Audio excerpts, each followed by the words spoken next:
Hi friends, welcome to mystery media. 2013ರಲ್ಲಿ ತೆರೆಕಂಡ the Purge ಎಂಬ ಥ್ರಿಲ್ಲರ್ ಮೂವಿಯನ್ನು ಈ ದಿನ ಎಕ್ಸ್ಪ್ಲೇನ್ ಮಾಡ್ತಾ ಇದ್ದೀನಿ. ವಿಡಿಯೋ ತುಂಬ ಥ್ರಿಲ್ಲಿಂಗ್ ಆಗಿರುತ್ತದೆ, ಸೊ ವಿಡಿಯೋನ ಕೊನೆವರೆಗೂ ನೋಡಿ.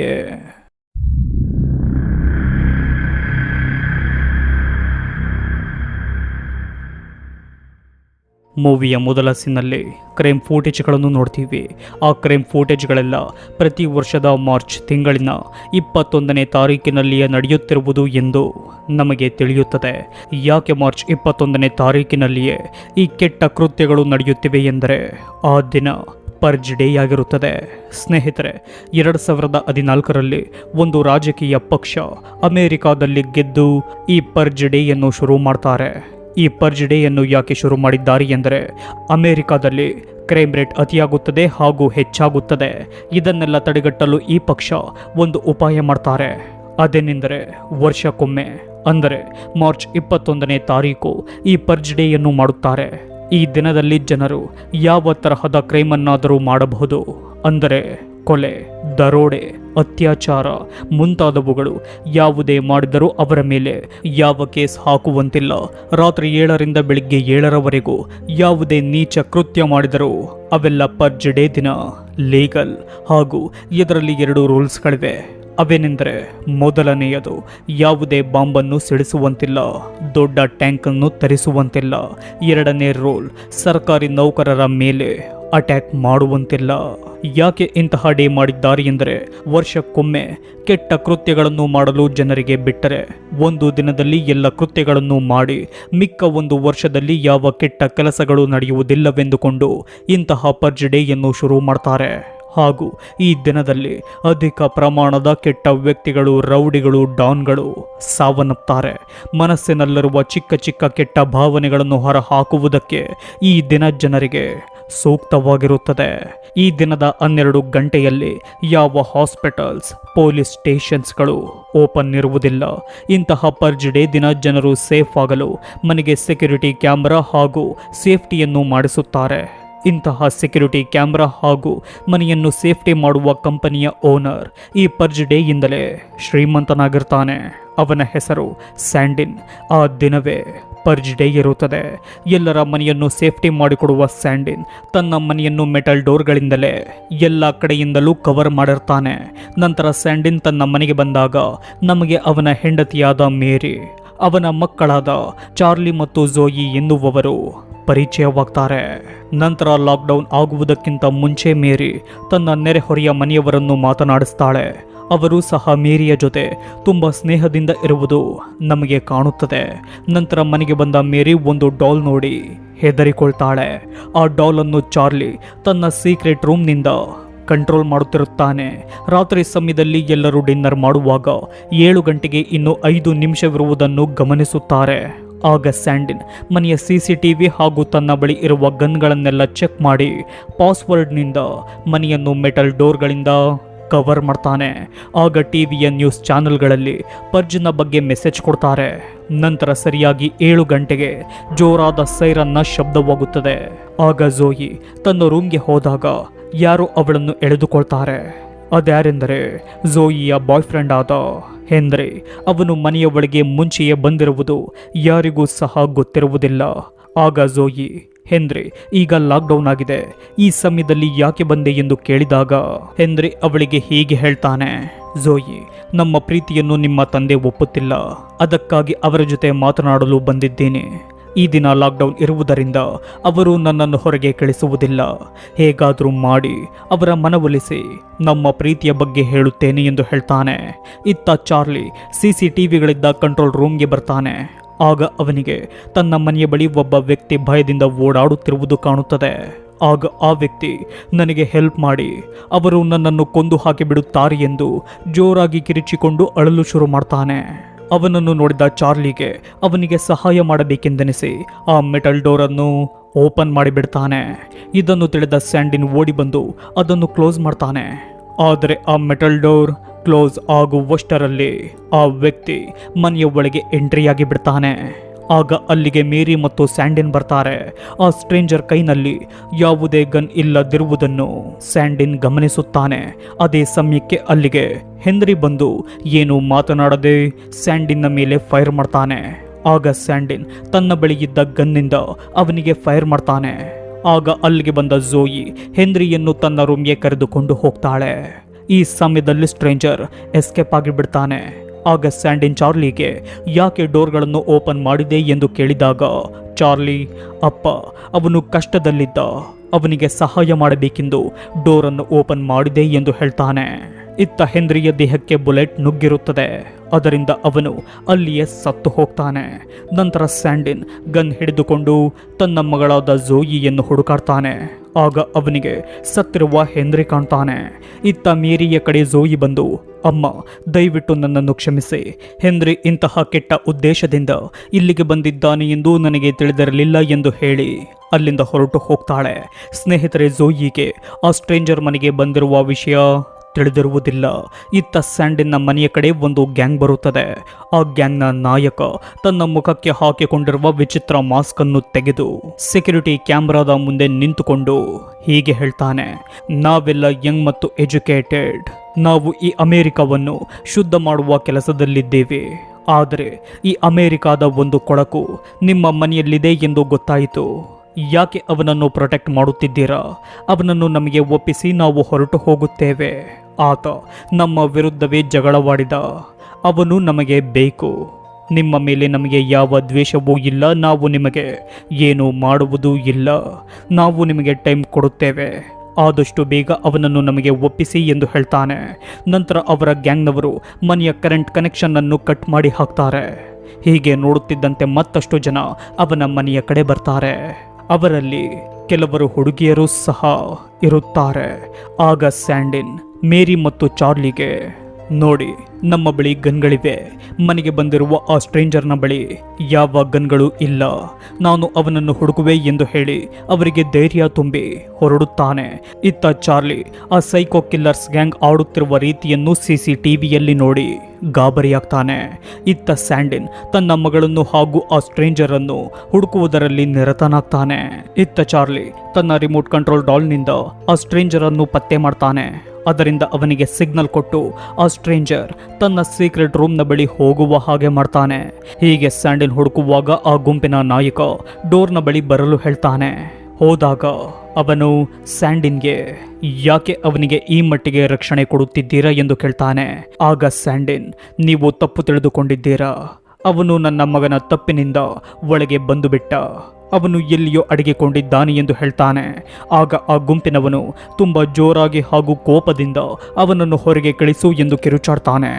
ಆಗ ಗುಂಪಿನ ನಾಯಕ ಅವನಿಗೆ ಶೂಟ್ ಮಾಡಿ ಸಾಯಿಸಿ ಬಿಡ್ತಾನೆ. ನೋಡಿ, ಇವನು ನನ್ನ ಫ್ರೆಂಡ್. ನೀವು ಹಾಗೂ ನಿಮ್ಮ ಫ್ಯಾಮಿಲಿ ನನ್ನ ಫ್ರೆಂಡ್ಗಳಲ್ಲ. ನಿಮ್ಮ ಜೀವ ಉಳಿಯಬೇಕೆಂದರೆ ಅವನನ್ನು ಆದಷ್ಟು ಬೇಗ ಹಿಡಿದು ಒಪ್ಪಿಸಿ ಎಂದು ಶಾಂತವಾಗಿಯೇ ವಾರ್ನ್ ಮಾಡ್ತಾನೆ.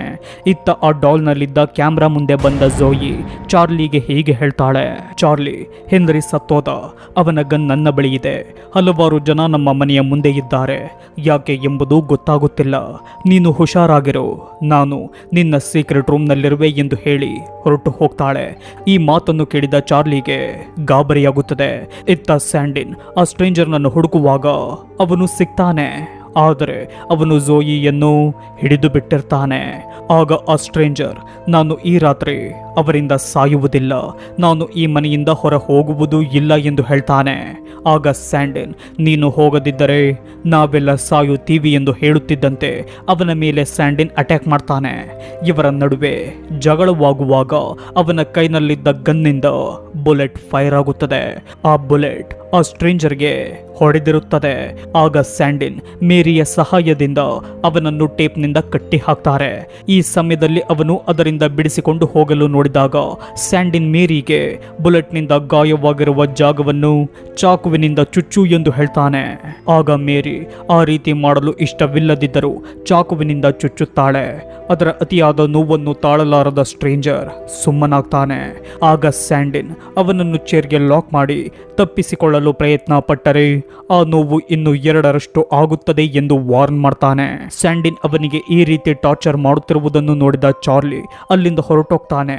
ಆಗ ಮೇರಿ ಆ ಸ್ಟ್ರೇಂಜರ್ನ ಮುಖವನ್ನು ನೋಡಿ ತನ್ನ ಗಂಡನಿಗೆ ಹೀಗೆ ಹೇಳ್ತಾಳೆ, ಸ್ಯಾಂಡಿನ್, ನಾವು ಏನು ಮಾಡುತ್ತಿದ್ದೀವಿ? ಮಾನವೀಯತೆಯನ್ನು ಮರೆತು ಒಬ್ಬನನ್ನು ಸಾಯಿಸಲು ಪ್ರಯತ್ನ ಪಡುತ್ತಿದ್ದೀವಿ. ಈ ಕೆಲಸ ಮಾಡುವುದು ಬೇಡ. ಏನಾಗಿದೆ ನಮಗೆ ಎಂದುಕೊಂಡು ತುಂಬ ಬೇಜಾರಿನಿಂದ ಹೊರಟೋಗ್ತಾಳೆ. ಆಗ ಯೋಚನೆ ಮಾಡಿದ ಸ್ಯಾಂಡಿನ್ ಬೇಜಾರಿನಿಂದ ಕುಳಿತಿರಬೇಕಾದ್ರೆ ಆ ಸ್ಟ್ರೇಂಜರ್, ಬಾ, ನನ್ನನ್ನು ಹೊರಗೆ ಕರೆದುಕೊಂಡು ಹೋಗು, ನಿನ್ನ ಫ್ಯಾಮಿಲಿಯನ್ನು ಉಳಿಸಿಕೋ ಎಂದು ಹೇಳ್ತಾನೆ. ಆಗ ಸ್ಯಾಂಡಿನ್ ಅಲ್ಲಿಂದ ಹೊರಟೋಗ್ತಾನೆ. ಇತ್ತ ಮೇರಿ ಡೋರ್ನ ಬಳಿ ಬಂದಾಗ ಆ ಗ್ಯಾಂಗ್ನವರು ಟ್ರಕ್ನ ಸರಪಳಿಯನ್ನು ಬಾಗಿಲಿಗೆ ಹಾಕುತ್ತಿರುವುದನ್ನು ನೋಡುತ್ತಾಳೆ. ಹೋಗಿ ಸ್ಯಾಂಡಿನ್ಗೆ ಈ ವಿಷಯವನ್ನು ಹೇಳುತ್ತಾಳೆ. ಆಗ ಸ್ಯಾಂಡಿನ್, ಅವರು ಬರಲಿ, ಅವರು ಬಂದ ಮೇಲೆ ನೋಡಿಕೊಳ್ಳೋಣ, ನಮ್ಮ ಕೈಲಿ ಆದಷ್ಟು ಅವರ ವಿರುದ್ಧ ಫೈಟ್ ಮಾಡೋಣ, ಡೋರ್ ಓಪನ್ ಮಾಡುವುದು ಬೇಡ, ಅವನನ್ನು ಅವರಿಗೆ ಒಪ್ಪಿಸುವುದು ಬೇಡ ಎಂದು ಚಾರ್ಲಿಗೆ ಗನ್ ಕೊಟ್ಟು ಎಲ್ಲಾದರೂ ಹೈಡ್ ಆಗು ಎಂದು ಹೇಳ್ತಾನೆ. ಇತ್ತ ಹೊರಗಡೆ ಇದ್ದ ಕಿಲ್ಲರ್, ನಿಮಗೆ ಕೊಟ್ಟಿದ್ದ ಟೈಮ್ ಮುಗಿದಿದೆ, ಅವನ ಜೊತೆ ನೀವು ಕೂಡ ಸಾಯುತ್ತೀರ ಎಂದು ಹೇಳಿ ಟ್ರಕ್ನ ಸಹಾಯದಿಂದ ಆ ಮೆಟಲ್ ಡೋರನ್ನು ತೆಗೆದಾಕಿ ಬಿಡ್ತಾರೆ. ಆಗ ಅವರಿಬ್ಬರು ಅವರಿಂದ ಅಡಗಿಕೊಂಡರೆ ಆ ಕಿಲ್ಲರ್ಸ್ ಗ್ಯಾಂಗ್ ಮನೆಯ ಒಳಗೆ ಎಂಟ್ರಿಯಾಗಿ ಎಲ್ಲ ಕಡೆ ಫೈರ್ ಮಾಡಲು ಮುಂದಾಗ್ತಾರೆ. ಇತ್ತ ಸ್ಟ್ರೇಂಜರ್ ಆ ಲಾಕ್ನಿಂದ ಹೊರಬರ್ತಾನೆ. ನಂತರ ಸೈಕೋ ಹುಡುಗಿಯರು, ಮಾಸ್ಕ್ ವ್ಯಕ್ತಿಗಳು, ಕಿಲ್ಲರ್ಸ್ ಗುಂಪಿನ ನಾಯಕ ಎಲ್ಲರೂ ಮನೆಯ ಒಳಗೆ ಎಂಟ್ರಿ ಆಗ್ತಾರೆ. ಇತ್ತ ಚಾರ್ಲಿ ಅಡಗಿಕೊಂಡಿರುವಾಗ ಅವನನ್ನು ಒಬ್ಬ ಕಿಲ್ಲರ್ ಪತ್ತೆ ಮಾಡಿಬಿಡ್ತಾನೆ. ಆಗ ಅವನಿಗೆ ಹೆದರಿಸಿದ ಕಿಲ್ಲರ್ ಚಾರ್ಲಿಯನ್ನು ಎಳೆದುಕೊಂಡು ಹೋಗ್ತಾನೆ. ನಂತರ ಅವನನ್ನು ಕಿಲ್ಲರ್ ಕೊಲ್ಲಲು ನೋಡಿದಾಗ ಅಲ್ಲಿಗೆ ಬಂದ ಸ್ಯಾಂಡಿನ್ ಅವನಿಗೆ ಶೂಟ್ ಮಾಡಿ ಕೊಂದು ಚಾರ್ಲಿಯನ್ನು ರಕ್ಷಿಸುತ್ತಾನೆ. ಇತ್ತ ಕಿಲ್ಲರ್ ಝೋಯಿಯ ಫೋಟೋ ನೋಡಿ ಇವಳನ್ನು ಬಿಟ್ಟು ಎಲ್ಲರನ್ನು ಕೊಂದು ಹಾಕಿ ನನಗೆ ಇವಳು ಬೇಕು ಎಂದು ಹೇಳ್ತಾನೆ. ಈ ಮಾತನ್ನು ಝೋಯಿ ಕೇಳಿಸಿಕೊಳ್ತಾಳೆ. ಇತ್ತ ಸ್ಯಾಂಡಿನ್ ಒಂದು ಕಡೆ ಇರಬೇಕಾದ್ರೆ ಕಿಲ್ಲರ್ಸ್ ಆಗಿರುವ ಲವರ್ಸ್ ಬರ್ತಾರೆ. ಆಗ ಸ್ಯಾಂಡಿನ್ನ ಬುಲೆಟ್ ಅನ್ನು ತಪ್ಪಿಸಿಕೊಂಡ ಅವರು ಅವರ ಮೇಲೆ ಅಟ್ಯಾಕ್ ಮಾಡಿ ಹೊಡೆಯುತ್ತಾರೆ. ಆಗ ಸ್ಯಾಂಡಿನ್ ಅವರಿಗೆ ಹೊಡೆದು ಶೂಟ್ ಮಾಡಿ ಕೊಲ್ಲುತ್ತಾನೆ. ಹೀಗೆ ಮಾಡಿದ ತಕ್ಷಣ ಅಲ್ಲಿಗೆ ಮತ್ತೊಬ್ಬ ಕಿಲ್ಲರ್ ಬಂದು ಸ್ಯಾಂಡಿನ್ಗೆ ಹೊಡೆಯುತ್ತಾನೆ. ಆಗ ಸ್ಯಾಂಡಿನ್ ಕೈಗೆ ಸಿಕ್ಕ ಕೊಡಲಿಯಿಂದ ಅವನಿಗೆ ಹೊಡೆದು ಕೊಂದು ಹಾಕ್ತಾನೆ. ಹೀಗೆ ಇವರನ್ನೆಲ್ಲ ಕೊಂದು ಹೊರಗೆ ಹೋಗಬೇಕಾದರೆ ಅಲ್ಲಿಗೆ ಕಿಲ್ಲರ್ಸ್ನ ನಾಯಕ ಬಂದು ಸ್ಯಾಂಡಿನ್ಗೆ ಚಾಕುವಿನಿಂದ ಬಲವಾಗಿ ಚುಚ್ಚಿ ಬಿಡ್ತಾನೆ. ಇತ್ತ ಸ್ಯಾಂಡಿನ್ನ ಮನೆಯ ಕಡೆ ಅವರ ನೇಬರ್ಸ್ ಬಂದು ಆ ಗ್ಯಾಂಗ್ನವರನ್ನು ಶೂಟ್ ಮಾಡಿ ಕೊಲ್ಲುತ್ತಾ ಬರ್ತಾರೆ. ಇತ್ತ ಮೇರಿಯನ್ನು ಹಿಡಿದ ಕಿಲ್ಲರ್ಸ್ ಅವಳಿಗೆ ಟಾರ್ಚರ್ ಕೊಟ್ಟು ಚಾಕುವಿನಿಂದ ಕೊಲ್ಲಲು ಮುಂದಾಗ್ತಾರೆ. ಆಗ ಅಲ್ಲಿಗೆ ಬಂದ ನೇಬರ್ಸ್ ಅವರನ್ನು ಕೊಂದು ಮೇರಿಯನ್ನು ಸೇವ್ ಮಾಡ್ತಾರೆ. ನಂತರ ಮೇರಿಗೆ ಸ್ಯಾಂಡಿನ್ ಕಾಣ್ತಾನೆ. ಅವನ ಸ್ಥಿತಿ ನೋಡಿ ಮೇರಿ ತುಂಬ ಅಳುತ್ತಾಳೆ.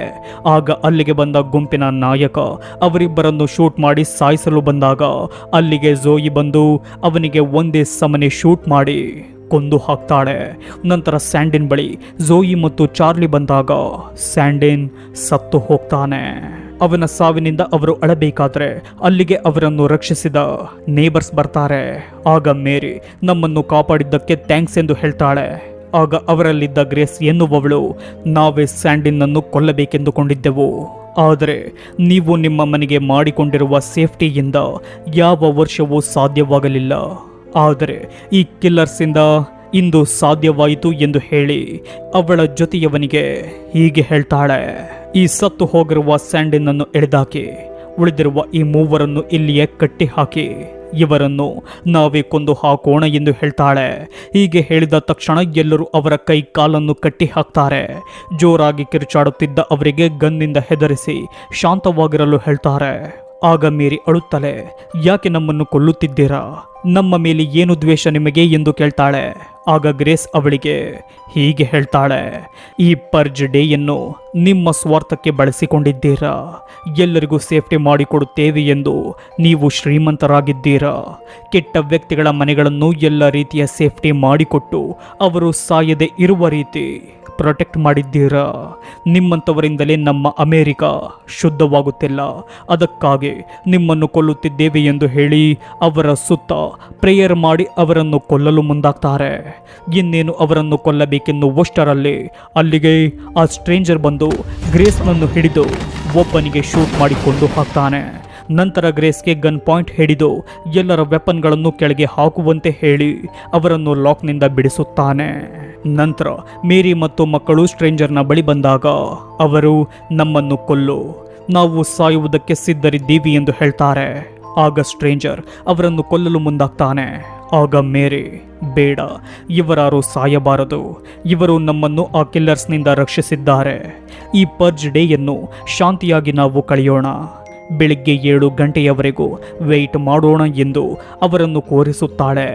ಹೀಗೆ ರಾತ್ರಿ ಕಳೆದು ಸಮಯ 7ರವರೆಗೆ ಬರುವಾಗ ಗ್ರೇಸ್ ಮೇರಿಯ ಬಳಿಯಿದ್ದ ಶಾರ್ಟ್ ಗನ್ನನ್ನು ಕಿತ್ತುಕೊಳ್ಳಲು ಪ್ರಯತ್ನ ಪಡ್ತಾಳೆ. ಆಗ ತುಂಬ ಕೋಪಗೊಂಡ ಮೇರಿ ಅವಳಿಗೆ ಅದೇ ಗನ್ನಿಂದ ಮುಖಕ್ಕೆ ಹೊಡೆದು ಅವಳ ಮುಖವನ್ನು ಟೇಬಲ್ಗೆ ಬಲವಾಗಿ ಹೊಡೆಸುತ್ತಾಳೆ.